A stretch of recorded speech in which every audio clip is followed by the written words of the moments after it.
Good afternoon, everyone. We want to welcome you to Advocacy 101, and we're hoping that our time this afternoon is definitely meaningful as well as enlightening and encouraging. I'm Chandra Gordon. I'm a pediatric social worker for the University of Kansas Health System, and I'll let my co-presenters also introduce themselves. Hi, I'm Kim Reno. I'm a former social worker and mental health coordinator at a CF Care Center in Toledo, Ohio for a number of years.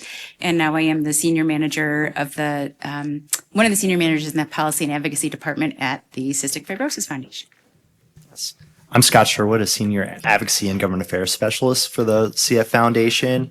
I have the opportunity to partner with CF community members and work with them on strategic and effective ways to advocate for themselves and on behalf of the CF community. Great, thank you. So we just wanted to start with just sharing a QR code, definitely that has a wealth of information that helps in the area of advocacy.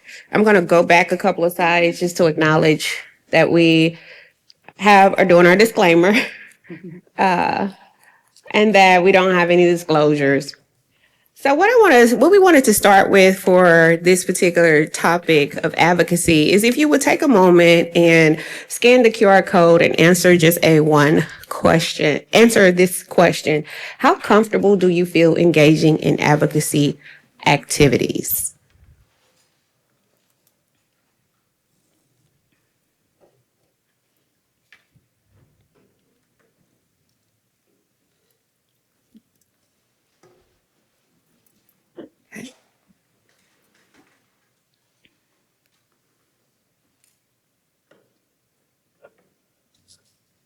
And I'm going to say I'm crossing my fingers that our poll works. We had some TA challenges, but I'm hopeful that they helped me. I see a couple of people still scanning.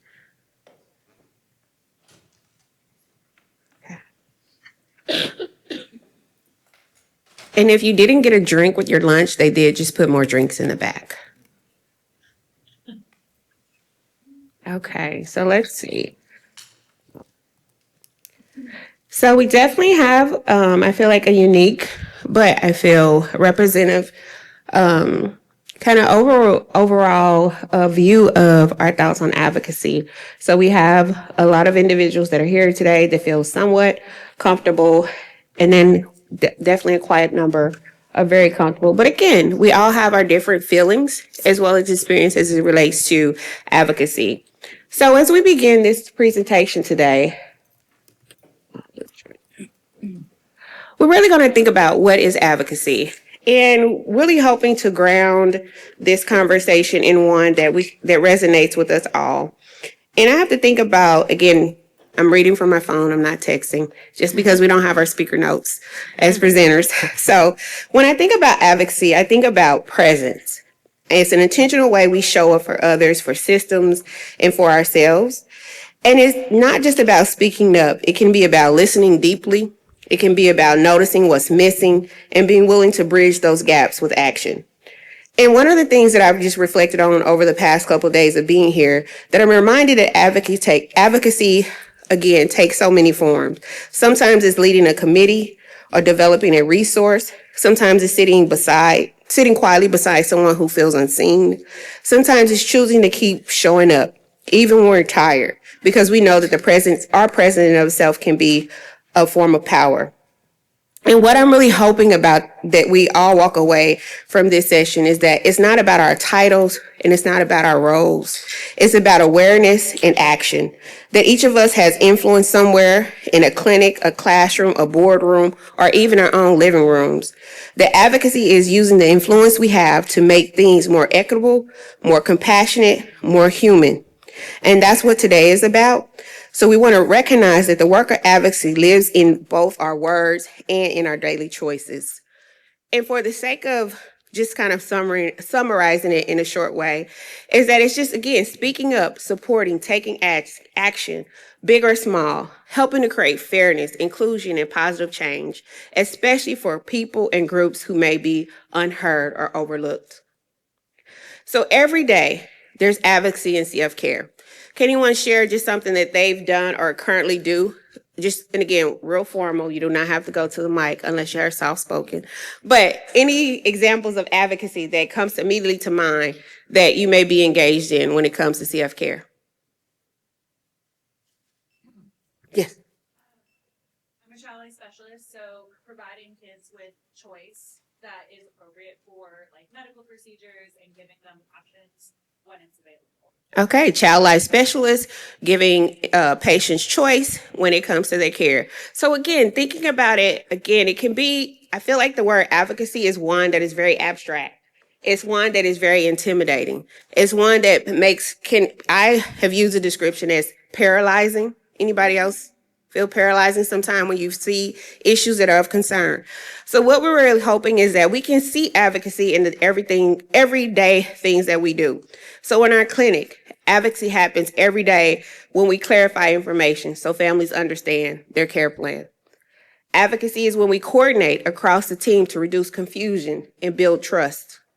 Advocacy is when we remove barriers to medication, insurance, or access. Advocacy is when we validate the emotional weight of chronic illness and caregiving. Advocacy is when we empower families to share what works best in their lives. Advocacy is speaking up for patients in meetings, documentation, and systems. And it's also the language we choose and making sure that we're using language that honors people's efforts and not just their struggles. So when we think about advocacy in action, some of the things that, as we were developing this presentation today, was just having us to go back and think about what are ways that we've advocated. And again, these are just some examples that I would say that I've been a part of many different levels of advocacy, if you will. So again, if anyone attended the equity and writing workshop that took place on Thursday, I actually co-developed that workshop. That is a form of advocacy. Creating a pre-clinic questionnaire to make sure that we were providing patient-centered care. That is advocacy for our patients and family.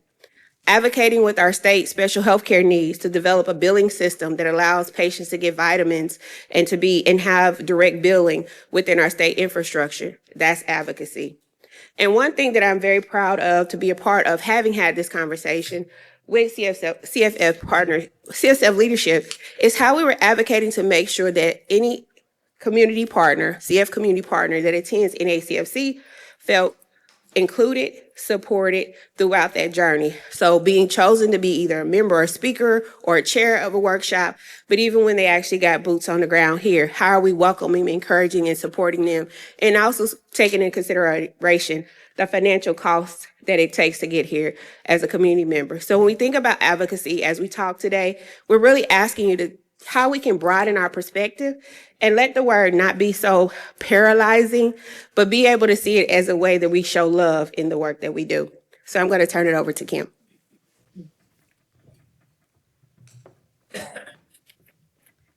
Thank you so much. I am honored and really excited to be here with you today, and I'm super excited with the number of people that are here, the second to the last session on the last day. So thank you so much for being here. Yes. And as I give my portion of today's talk, I'm gonna ask some questions, and they're somewhat rhetorical, but really they're meant to make you think about your participation in advocacy and where you are with thinking about it. So I'm going to start with, did you know that every discipline that is involved in a CF care team has a code of ethics? And did you know that that code of ethics includes advocacy? Did you know that? Advocacy is a professional responsibility, and it's not an optional activity. So really, we're all on the hook for doing advocacy. And as you can tell, I'm very passionate about advocacy. But advocacy may look different across our roles, but the goal is the same. We want to support our patients and our families. So where does advocacy show up in your practice? Chandra has asked that question already, but truly, take a moment and think about it. Where does it show up in your practice? Is it showing up in your practice? And if not, why? And I really want to encourage you to explore your discipline's guidance on advocacy.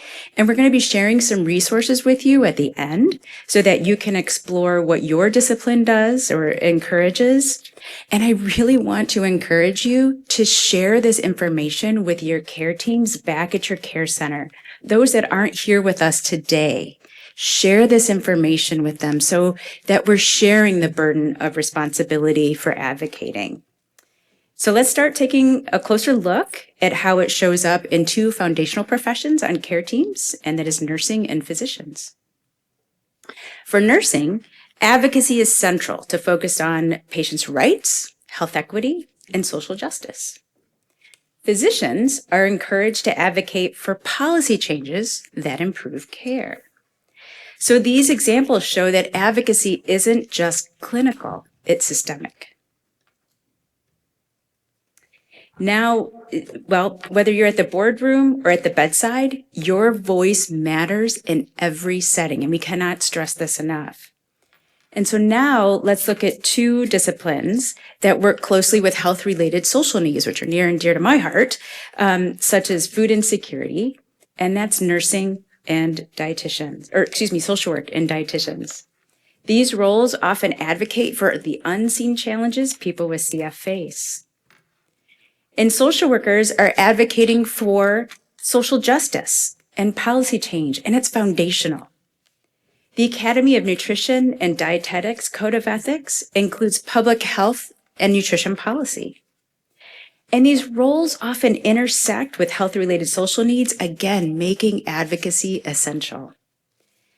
How do you advocate for equity and access to food, access to resources, access to support? How do you do that? Now we'd like to share about psychologists and psychiatrists and how they integrate advocacy into their ethical practice.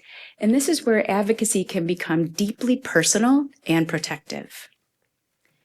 As you can see, psychologists advocate for the welfare of individuals and communities.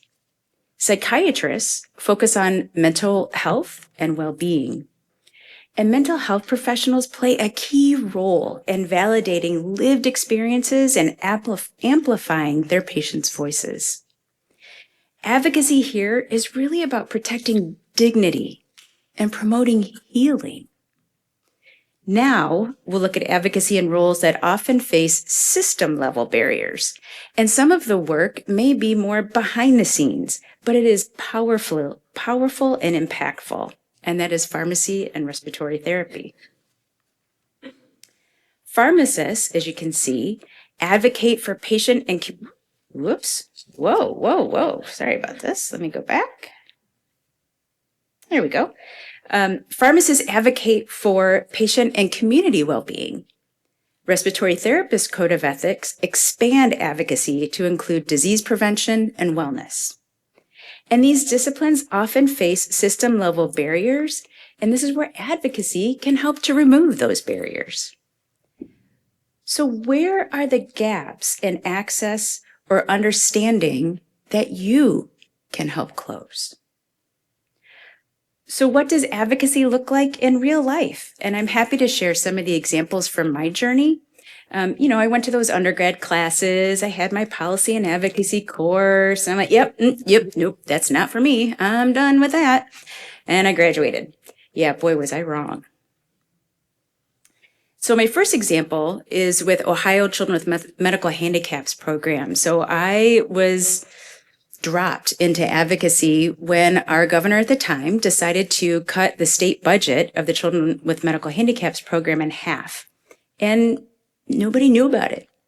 We figured it out after the start of the fiscal year of July 1st, when families were going to the pharmacy and trying to fill their prescriptions and being told, you're no longer eligible for the program. And they had all of these out-of-pocket expenses. So what could we do? Well, there were centers across Ohio. So we pulled together. It was a grassroots effort. We traveled to the State House. We met with legislators. We wrote letters to the legislators. We made phone calls. We published letters to the editors in our local newspapers. And it worked. It took time. It took a year for the funding to come back, but making the legislators aware of the potential changes and the impact on people with CF was so beneficial. And what was really cool is the hemophilia population was also involved with the advocacy. So they were really getting it from all sides. So it's so important to partner with those within your state or even those that have similar interests as yours. I've also been very fortunate to participate in March on the Hill and Teen Advocacy Day through the foundation. And this is where we bring volunteers in from across the country. We train them up for a day. We give them lots of information and education about particular legislation that's important to people with CF. And then we turn them loose out on Capitol Hill the next day. And it truly is a village. There are people from all walks of life, all different areas across the country, and even the teens get involved, hence Teen Advocacy Day. But it is incredible to meet with the legislators and their legislative aides and to see the impact that their personal stories have on the legislators and really making a difference in sharing why this information is so important. So again, I never thought I was going to get involved in advocacy. I thought it wasn't for me. But through all of these experiences, from working with my care team and advocating for patient level needs with my former team, dealing with state issues, helping with federal advocacy, I learned that advocacy is for all of us. And I really want to encourage you to think about how you can incorporate that into your everyday practice. Now I get to hand the mic over to my colleague, Scott.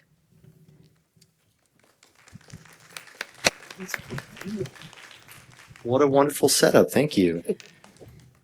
Just want to thank everyone for coming out this afternoon. Like you mentioned, this has been a long and exciting conference, and I hope throughout the conference, each of you kind of picked up things that you want to bring back home and want to speak up about and be able to advocate on behalf of yourself, your clinic, and on behalf of your patients.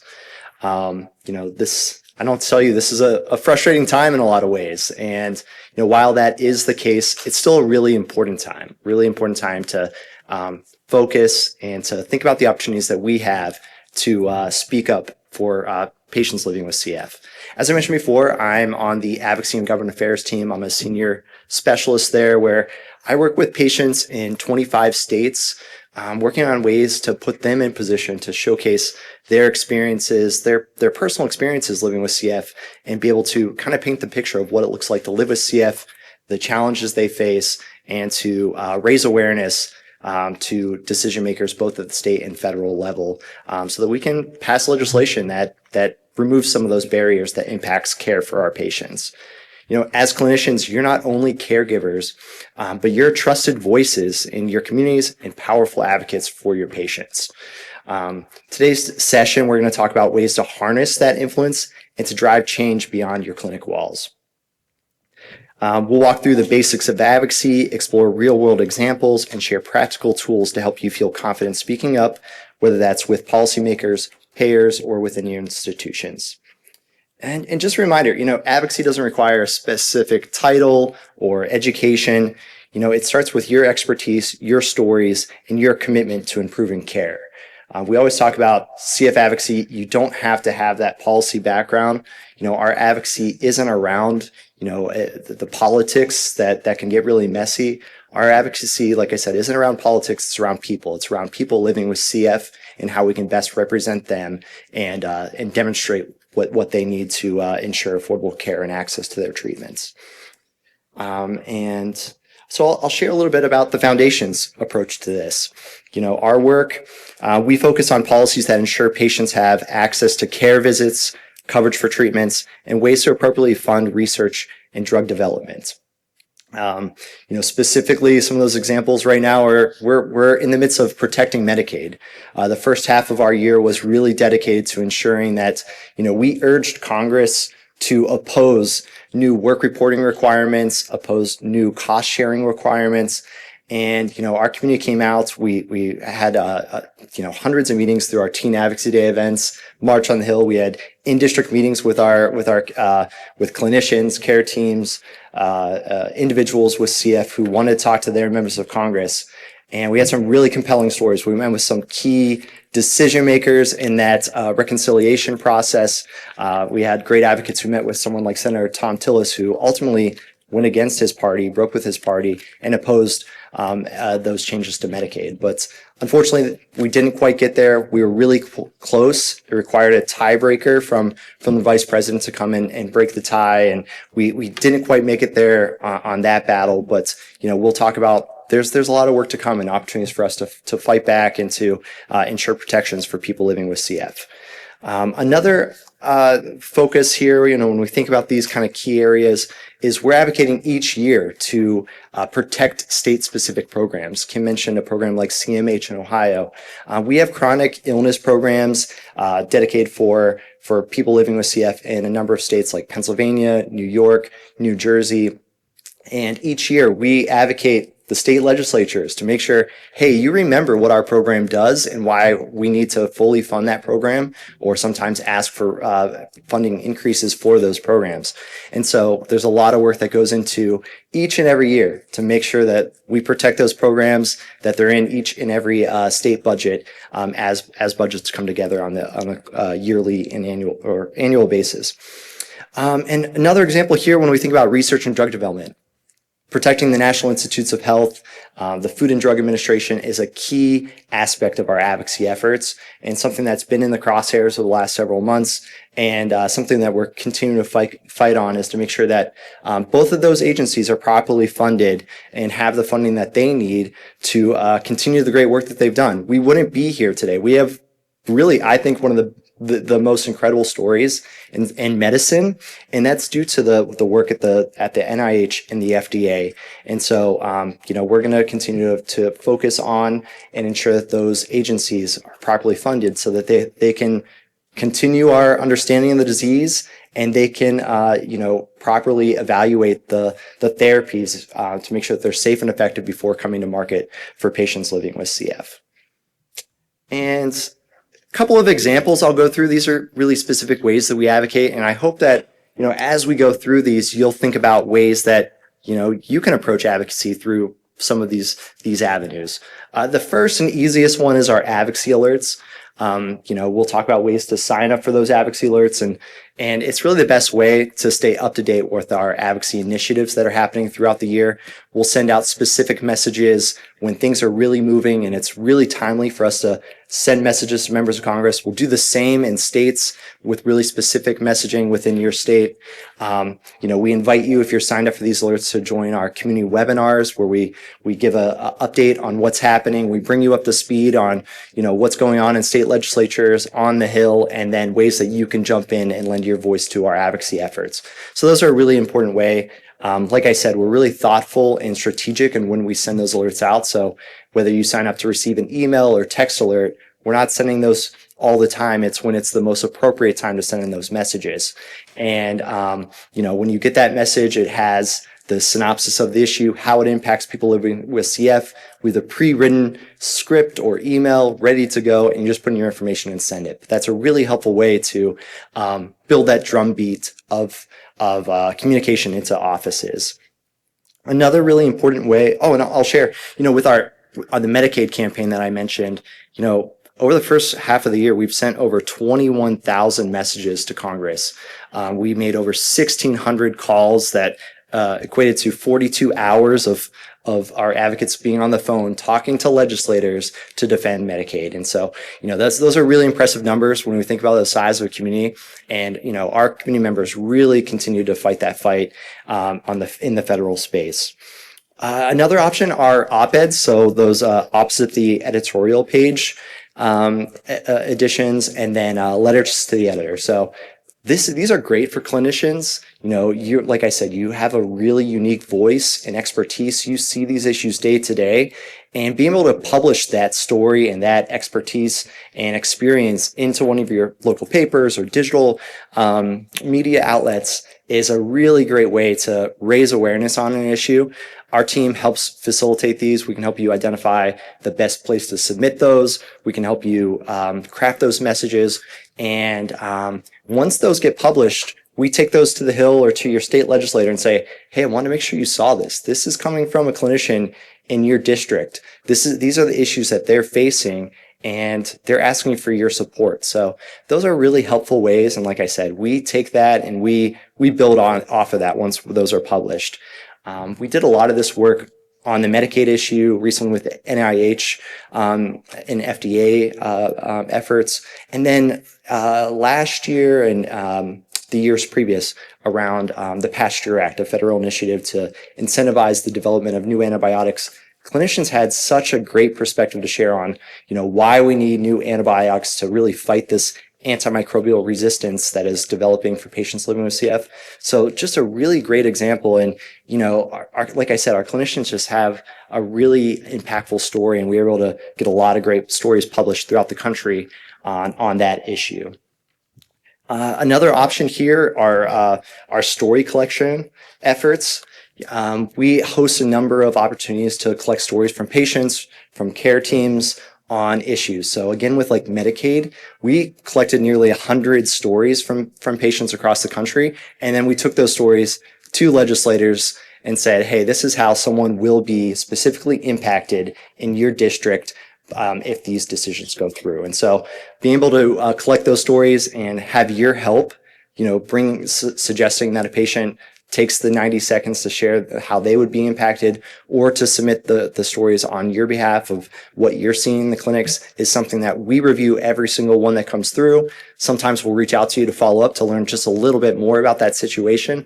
But otherwise, those stories are just really helpful collecting those personal anecdotes of how our patients are impacted by federal and state policy. And then care center tours. These are something that we've done in a few places, but open to strategic opportunities to do those in other places as well. We hosted one last year at the University of Pennsylvania at their adult program, and it was just a great experience to bring state legislators to that care center. Showcase the tremendous work that happens at your facilities. Bring people up to speed with the progress we've made in CF care over the last several years, and remind them that we're not done yet. Patients still receive or face a lot of barriers to care, and educate them on what they can do to help. And actually in Pennsylvania, we talked a lot about protecting funding for their state-specific program, but we also were able to secure 2 legislators who wanted to get involved with our efforts to ban copay accumulator programs. And so through those conversations, through that education process, we had 2 legislators in their house that are working on legislation and introducing that legislation later this year to hopefully ban accumulators in the state of Pennsylvania. And so the coordination with the care team there was incredible and really set us up for success to tour that facility and have really productive conversations with legislators who were able to attend. And so what does this look like? What are some other ways that you can kind of be ready, to make the most of moments and advocacy when they come up? Kim mentioned March on the Hill, Teen Advocacy Day. We spend a lot of time, prepping people for their meetings, but we also dedicate time to the importance of being ready for your moment. Advocacy opportunities can happen unexpectedly when you only have a few moments or even an elevator ride with a member of Congress to pitch your advocacy initiative.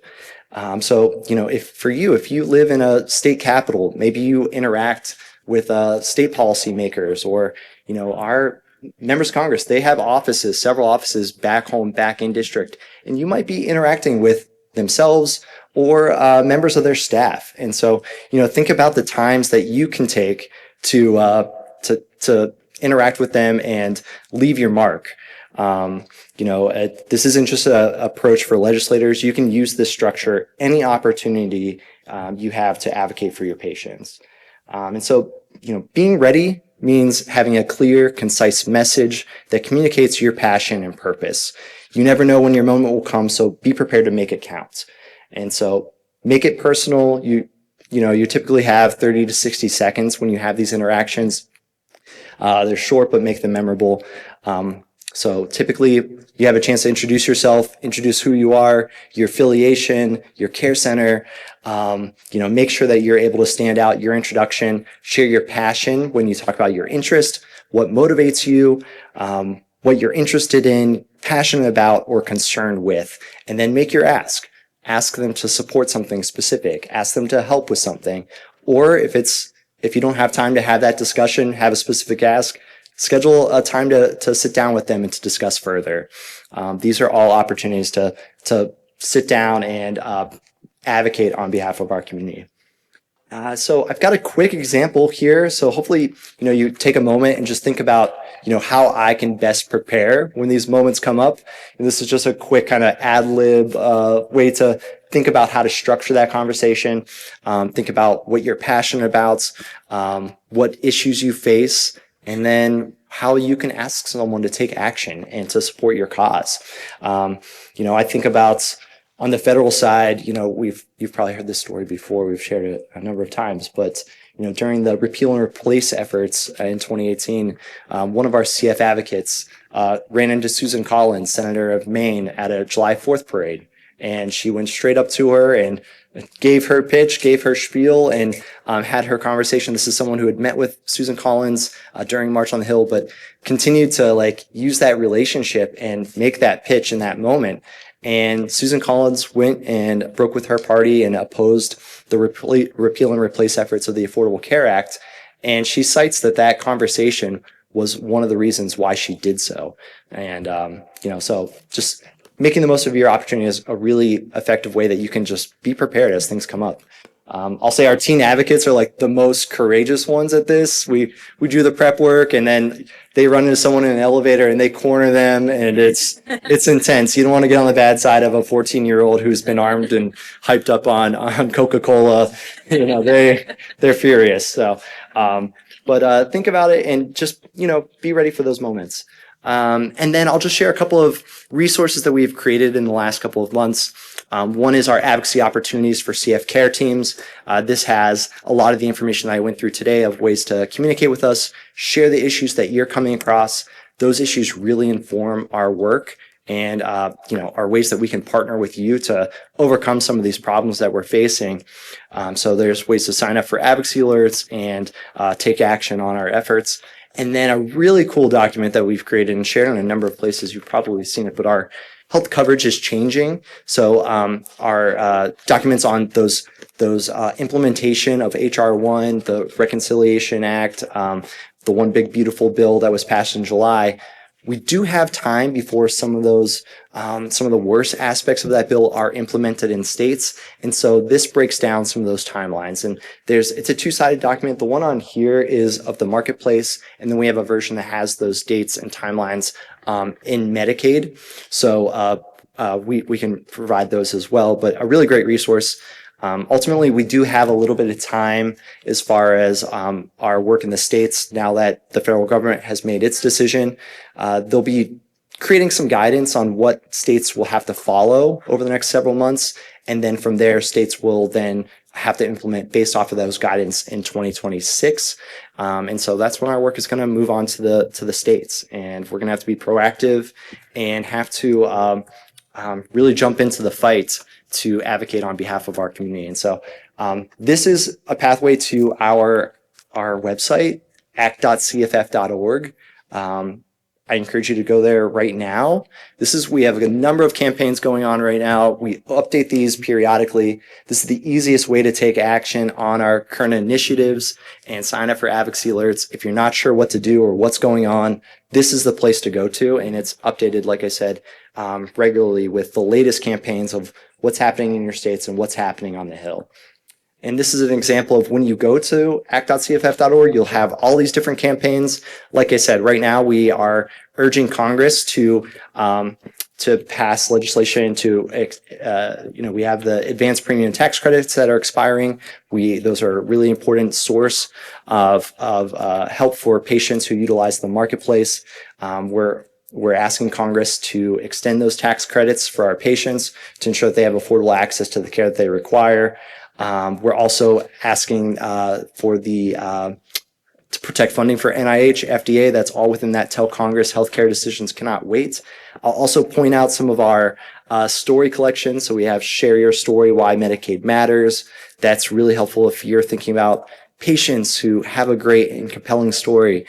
Direct them there, or you can submit that on your own accord. And then if we have any people who are impacted by federal research funding, we're collecting those stories as well. And then here's an example of what it looks like when you go into and you go to take action. Like I said, it's broken down. We have how this issue will impact the CF community. We have the letter that's already ready to go. You can customize that, make it personal, but otherwise it's ready to be sent and be fired off to your member of Congress. And then just a couple of quick examples. I know kind of pushing up on time, but of just some of the ways we've partnered over the last 12 months or so with our care teams. And you continue to be such a great resource for us to understand what is happening on the ground. You see it every single day. You're on the front lines. And so when you raise these issues to Compass, who's collecting those issues to not only help and assist your navigation of those problems, but they're also informing our team so we can think of, does this require a policy resolution here? Is there something that we can do? Is this happening in several states? Is there something that we can jump in with? So a lot of great examples on here, and building off of progress and hopefully improving some of the access problems that we've seen in a few states. So with that, I'll turn it over to our team here. We'll start taking questions. I believe that's what's next on the docket. Yeah, okay. All right. Well, we'll be around for questions. Oh, got it. Okay. Do you want to leave those or? Yeah. Let me see. No, they're not in there. Hi, I have a quick question. Yeah, go for it. So, Scott knows I have supported advocacy for a while. I serve as our captain in District 6 for Virginia. And we're in this place where we're really trying to fill in these positions and get folks activated in their different states. And I have to say, it's so incredibly easy for anybody thinking about it. It is hand-fed by the foundation. So I cannot recommend it enough. When he says you will not be overwhelmed with texts or emails, you're not. But it does pop up during those critical periods. My question to you all, and probably more to Scott, when we do March on the Hill, and if anybody's attended, we get handed a huge toolkit of information, which is amazing. But I think unless you squirrel that away when you leave, you don't necessarily have access to some of those really neat pieces. For example, I know I have a whole FAQ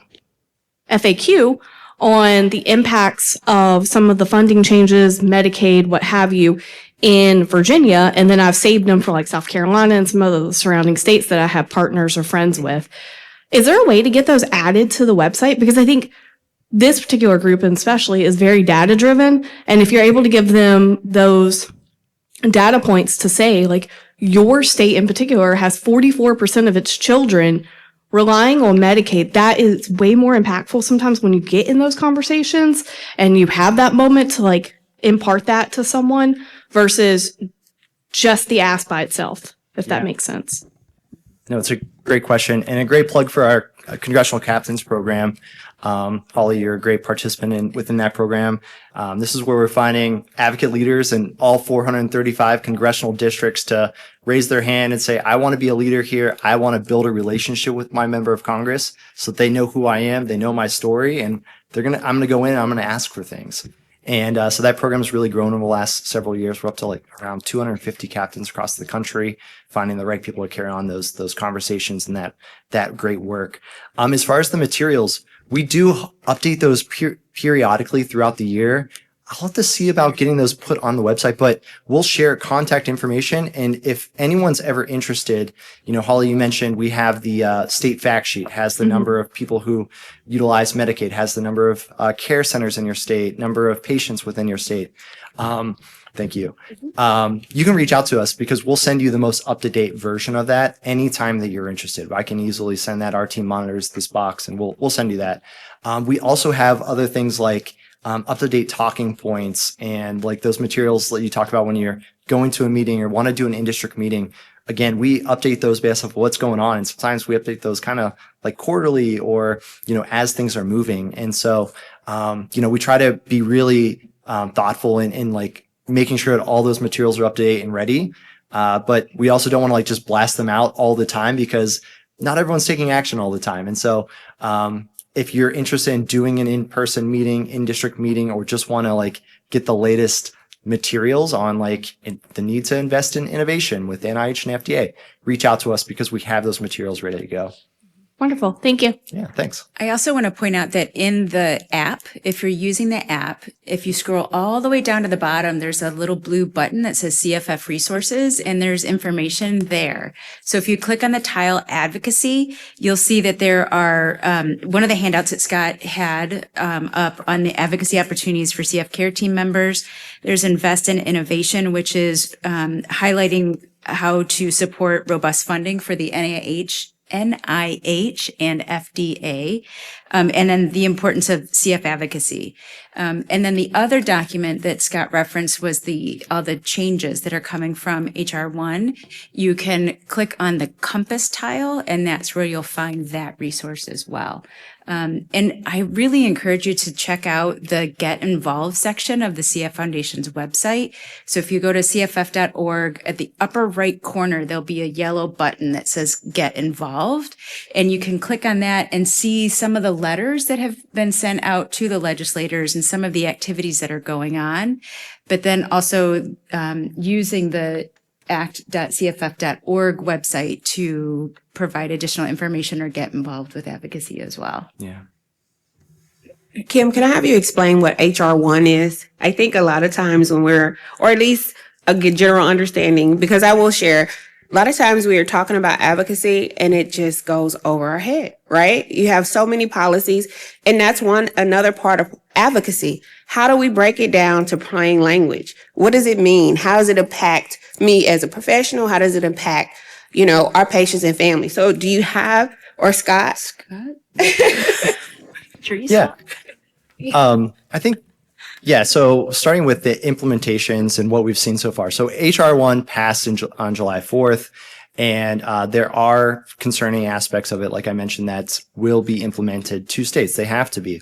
Those are the most concerning on our perspective is, the work reporting requirements that will be needed, and then some cost sharing. We're trying to see what that would look like, but potentially cost sharing that, copays that patients are responsible for sometimes maybe potentially for each specialist visit. So things that we're pretty concerned with.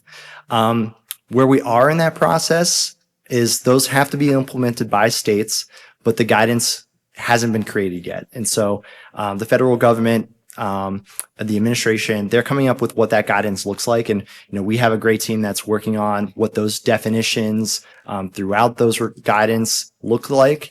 And then from there, states will be responsible for, we might see like 50 different ways that this actually looks. So it's hard to say, what does HR1 look like? How will it impact me?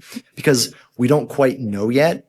But at this time, we want to build the army. We want you signed up for advocacy alerts. So once we kind of know what's happening in your state, what problems we're going to see, and when will that be implemented, whether that's January 1st of 2027 or later on, we want to have you in place so that we can say, hey, these are the changes that we need to make. This is the process that we need to have in place to protect patients living with CF. Mm-hmm.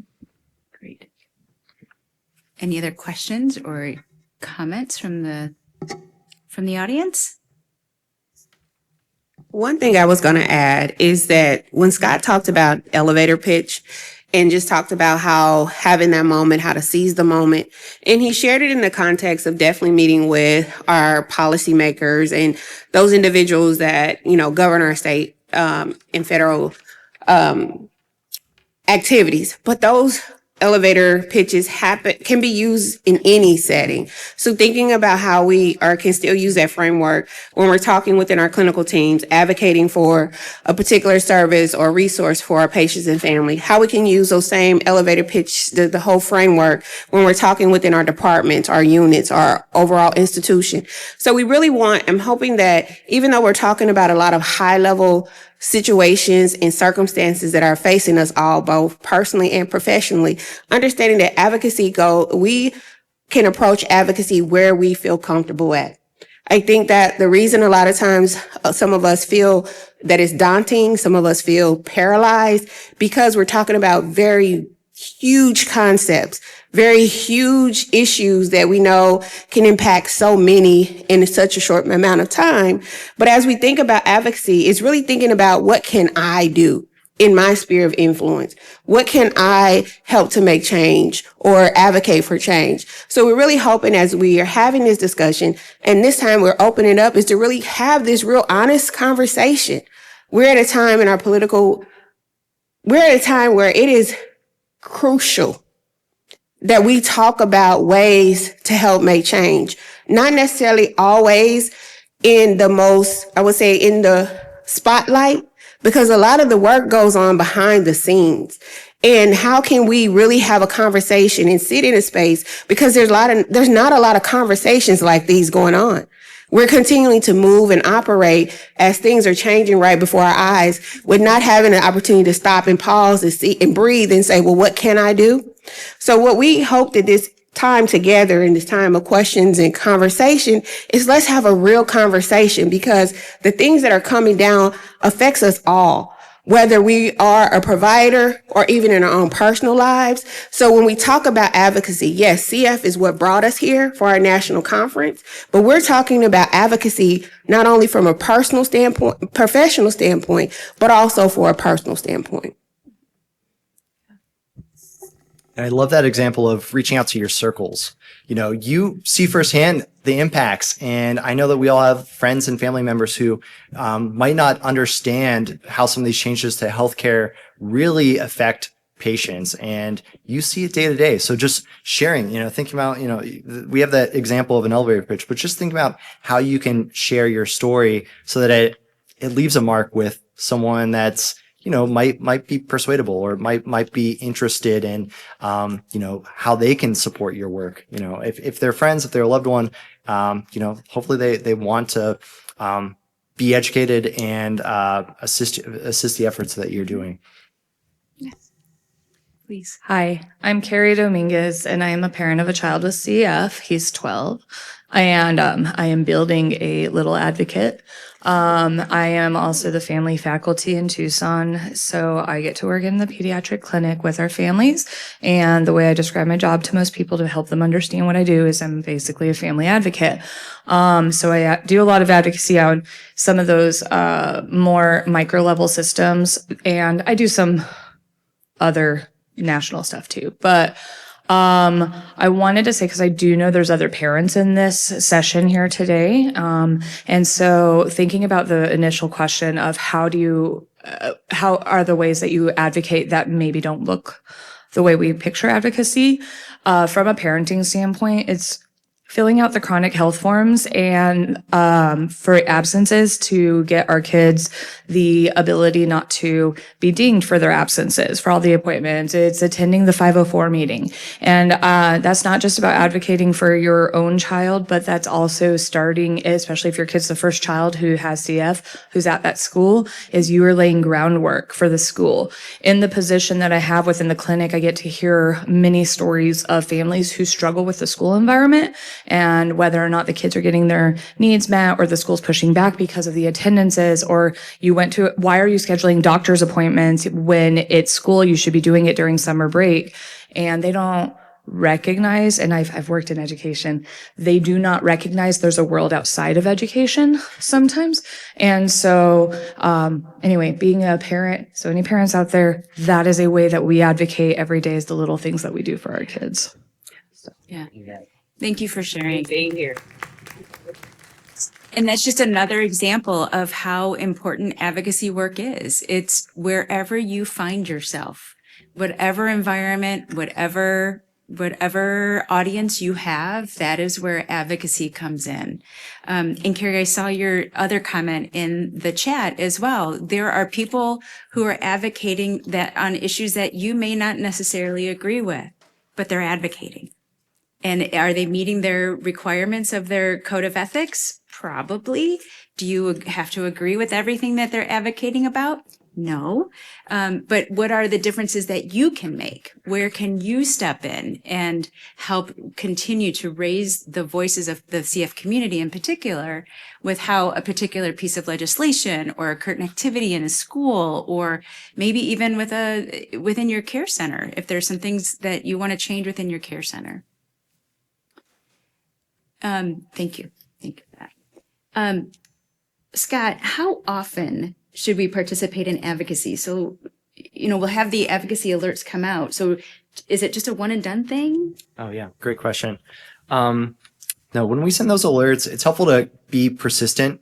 It doesn't take one phone call, one email typically to land your mark with a member of Congress or your state legislator. So really consider scheduling it or thinking about, like, can I do this on my lunch break 3 times a week or 4 times a week is a helpful way to do it.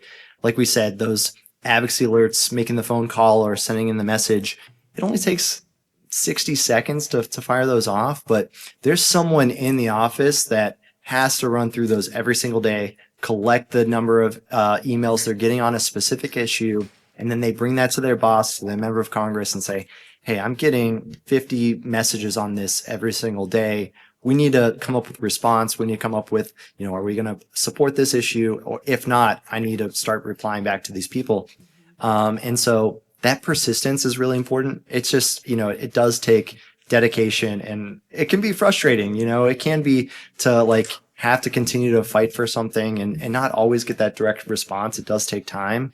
But if you're in it enough to send a message every day or a couple times a week, that leaves a message with the office. There's this person again. They must really care about this issue. So it definitely makes a difference. And is it okay to send the same letter or say the same pitch? You definitely can if you have the time and want to craft it or switch it up. Definitely, that's always helpful to add your personal experience from the care team or as a CF parent. That's really impactful. But it's fine to send the same message. That's the name of the game, really, is sending your story, sending your perspective into the office. Got it.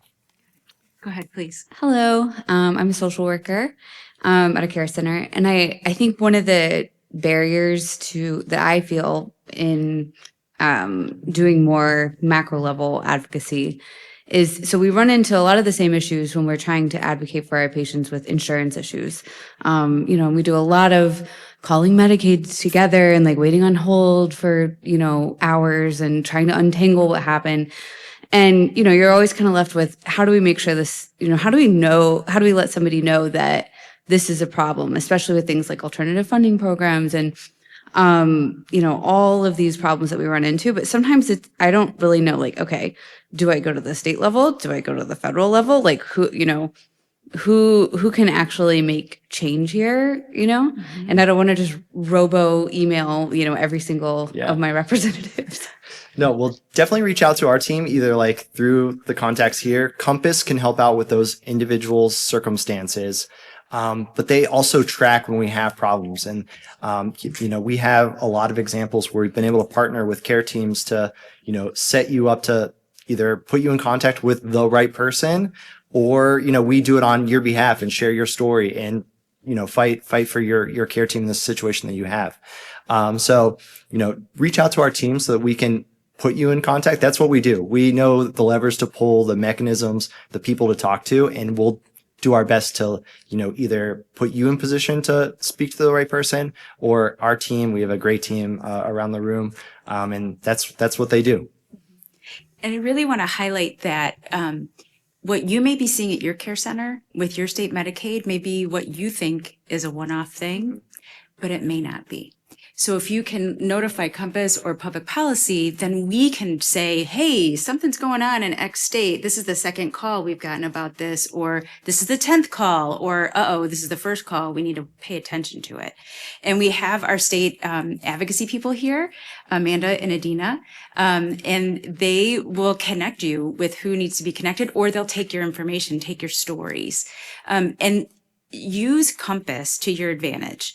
I can say, and you probably have heard me, some of you may have heard me say this before, I didn't use Compass like I should have when I was at the care center. And I wish I would have, because there's an example just recently of one of the case managers being on terminal hold with a state Medicaid program for hours. I think it was 4 or 5 hours, and the call got dropped. So then they called back the next day, and it was several hours again until they were able to, they literally put the person on hold, and then they contacted the person with CF when the Medicaid office picked up. I may be minimizing. Okay, I'm getting the story straight.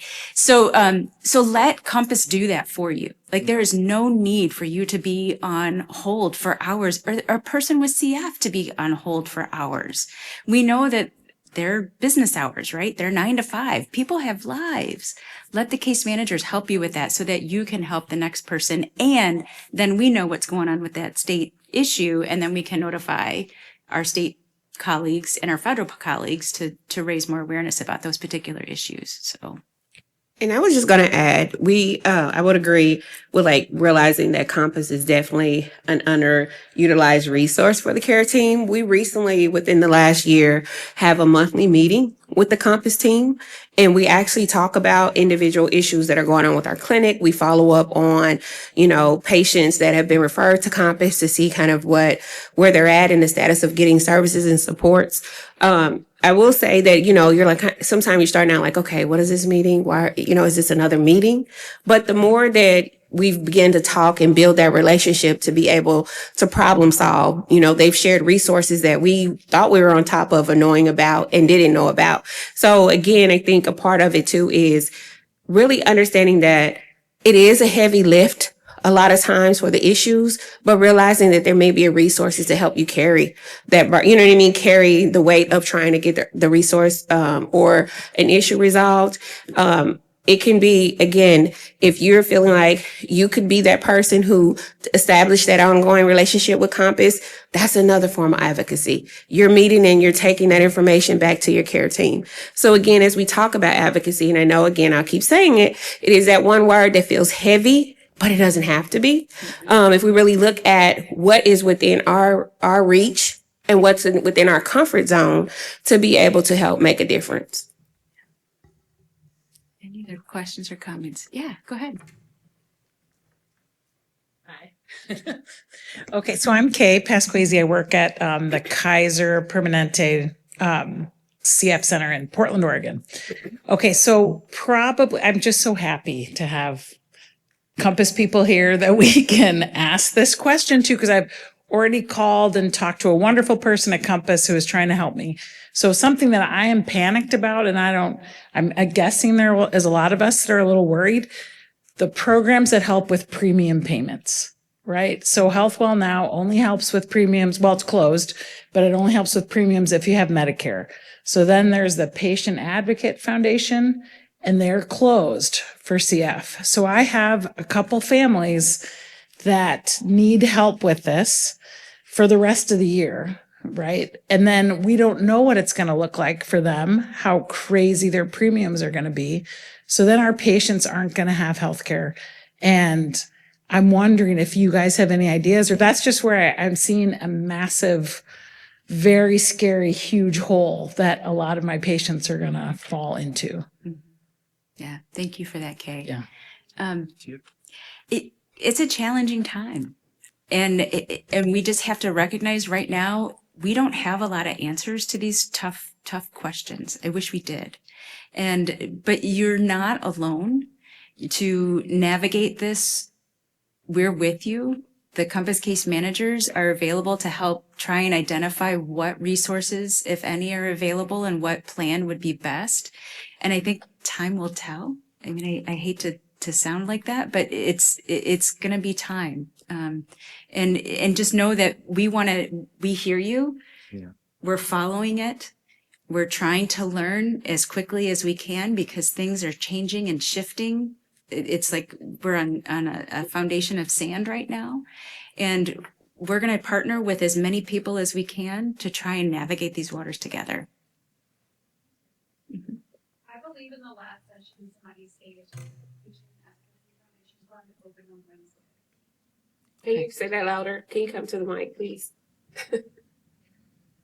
This is a very great resource. I was in the same session. I was in a session earlier today, and she said the Patient Advocacy Fund actually just opened on Wednesday. So it's currently open. Great. Thank you. Any other questions from the audience? Okay. Scott, are phone calls or letters more impactful? Does it matter? They both have their time and place. The phone calls, those actually go to an office and it rings, so it makes a sound in the office, which can be a little more disruptive. And so, when we'll often say like, hey, now's the time to make phone calls because like it's really like happening today or tomorrow. And so that's, the phone calls are definitely, if you have the time to do it, we have a phone script ready to go. You put in your information, it'll start dialing for you and set you up to be able to make that call, leave that voicemail. But yeah, there's nothing like hearing the old school phone ring in the office and someone is like, it never stops ringing. What are they calling about? So yeah, I'd say, yeah, phone calls are definitely a little more impactful. Great. I never thought about like the phone ringing and being disruptive. I have always kind of leaned into more of the email or the letter. So that's really interesting. And I need to make more phone calls. I'll make them once in a while, but not as many. What happens after people make phone calls and send letters? Like where does that information go? Yeah. Like I mentioned, on the staff side of things, on the office side of the call, of the message, they have a team there that's collecting those, that's understanding what issues are coming to their inbox, to their voicemails, and how they're going to respond to those. From our side of things, we can see where we're getting an uptick on calls, on emails, on what's going into offices. And, when we're about to meet with an office, we'll take a quick look and say, well, we know that there were 300 messages that went to the office this week. And, that just really harms. We can say like, hey, we know that you've been hearing from our people. And, it's not just us. We partner with coalitions, or we partner with other organizations within coalitions. And so, we like to time up our efforts with them. And so we have a good understanding of which offices are being targeted and hearing. And so it's really helpful for us to have that data point as we go in and have those conversations. So is it better for me to use the app then to make my phone call so you can track it versus me writing the phone number down on my calendar? Yeah. I mean, we definitely can't track it when you call on your own, but it's helpful that you're doing that. It's a helpful data point if you go through our system and make the phone call. Okay, great. Thank you. Yes. Hi. So I don't do as much of the communicating with like insurance companies or advocacy in that way, but in that face-to-face, it can be, really hard when there's a lot of unknowns and just this kind of like overall fatigue, whether it's in healthcare or trying to fight for your patients. So what are some things that you guys do as advocates to like take care of yourself, continue to advocate, and like push to continue on? Well, thanks for setting us up. Well, that is actually, as we come to a close, we're going to share again some of that. Really looking at advocacy is hard work, and it does require self-care. We're all in this caring profession because that's where our heart is, but we also have to remember to care for ourselves. One of the things that I will share is that sometimes we have to pause. Sometimes we have to step back. I know I will say for myself, sometimes you step back or you get that feeling of, well, will anybody else do it? Or my voice, you know what I mean? I'm helping. So I think a part of it, and you guys will hear at the end of our slides again, but it really is, we have to also be mindful that this is heavy work, mentally, physically. We're carrying a charge, not only for our patients, but we have to realize the aspect of it too is that we're still carrying that same burden for ourselves individually, because these changes also affect our healthcare insurance and coverage.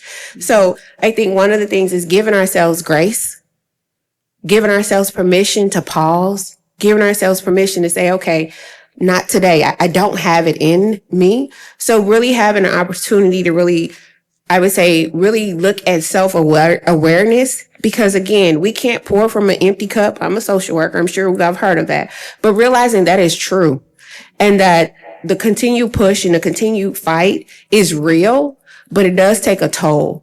And so sometimes it could be, I may send a letter. I mean, there's still ways to advocate and not have to feel like you're, pushing up a mountain, but sometimes we may have to dial it back. And that doesn't mean that we don't care. It means that we're taking time out for ourselves so that we can give the best care. I think the other thing to think about too, especially some of the advocacy that's going on right now, is this is the long game. It's absolutely a marathon and not a sprint right now. Now there are sprints, don't get me wrong. There are absolutely sprints. And so when you get those advocacy alerts, there may be times where we have to act on them right as soon as we get it. But it is a long game that we need to think about and protect ourselves from. Anything? Please. Hi, sorry. So when I'm not doing advocacy or QI work for our care center, I work full-time at a very large insurance company in escalations. And I just wanted to share, you can almost hit two birds with one stone. If you have a patient that is running into some massive issues, whether it's the provider, like a particular network has gone out with that provider or with that insurance company where you no longer have access to in-network providers that you need for a particular specialist. Maybe it's access to a drug, what have you, like whatever the thing is, you can call and place a complaint with your state and federal legislators, and they call the insurance company. So every major insurance company is going to have someone who is quite literally in charge of policy, similar to Scott in reverse, where they're going to receive those complaints from the legislators and they're going to say, why are all of my constituents calling saying that you're not doing X, Y, or Z? So that can be a tool where you can hit both at one time, helping your patients or encouraging them to advocate for themselves if they're willing to. And they will actually call the insurance company and ask them to investigate and reply to the office to say, what are you going to do for my constituent to fix this? So, Great point. well, no, I get those at work, so I'm on both sides. Great point. Thank you for bringing that up. And there's some self-advocacy pieces to this as well, right? Where you can reach out to your insurance company or reach out to your legislators and ask for help. One thing we didn't touch on is when we're talking to our federal or state legislators, sometimes we get legislative aides and we don't actually get the actual legislator. Is that a problem? No, definitely not. A lot of those staff members are the ones who are like in the weeds on health issues. They're typically assigned specific expertise, and hopefully you're meeting with like someone who kind of has that health expertise. If not, if you're meeting with someone young, they're often looking for an issue they can sink their teeth into and can like be something that they are like bringing forward to their boss and saying, hey, I want to kind of dive into this and I want to make the case to you why we should get behind this issue. If you're not meeting with the member themselves or the state policymaker, you still make an impact. Definitely meeting with the staff members. On the state side, you do more often than not meet with the policymaker. They have just a smaller staff size. But, on the federal side, you're often meeting with a staff member. And another reminder, you don't have to go to Washington, D.C. to meet with your member of Congress. They have scheduled recesses throughout the year where they're back home, back in district, working out of those. Typically they have 2 to 3 offices within their district. And so you might have an opportunity to meet them at one of their community events or at their office within district. But if not them, they have staff that's there, working full time as well. So the legislative aid is like filling their brain with information. So it's a good thing actually that we have the legislative get to know them. Yeah. Okay. All right. Good point. Any other questions or comments? Okay. We'll close this out. Okay.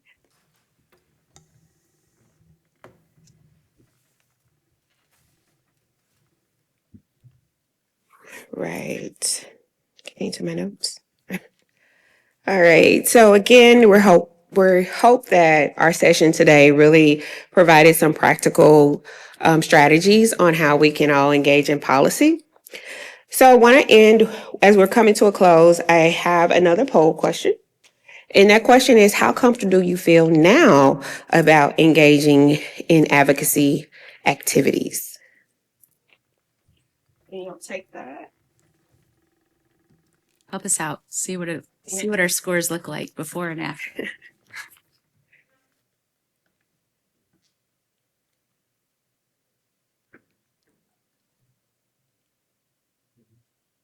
All right, let's see. Awesome. Awesome. Great. So that was our hope. Again, we know that, this topic of advocacy and the work to be done is quite vast, but the feeling to be able to see that individuals are feeling now a little bit more comfortable and they're really thinking about advocacy in a broader context. So our next question is one that is real simple. Come on, Minty. What advocacy activity are you willing to engage in?